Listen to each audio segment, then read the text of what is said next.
New strategies for businesses of the future.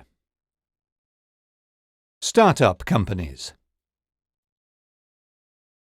A startup is a company at its beginning, founded by one or more entrepreneurs to develop an innovative product or service and bring it to market.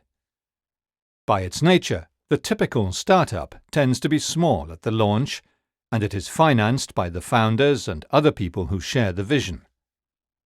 The first steps of a startup are usually difficult. Examples of successful startup companies are Airbnb, Facebook, and Twitter. Microenterprises. A microenterprise is a small business which sells goods and services to a local area or a local market. Generally, it employs a small number of employees, is geographically limited, and has a turnover of less than 2 million euros. Typically, a microenterprise starts with a small amount of capital borrowed from a bank or other organizations known as microcredit or microfinance. Most microenterprises specialize in providing goods or services for their local areas in order to improve people's quality of life.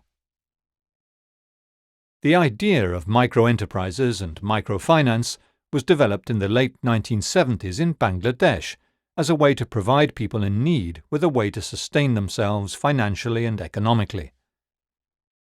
Muhammad Yunus developed Grameen Bank in 1976 to offer microloan financing to poor people.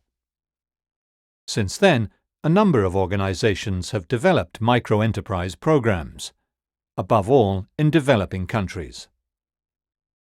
The recycling of funds is strategic.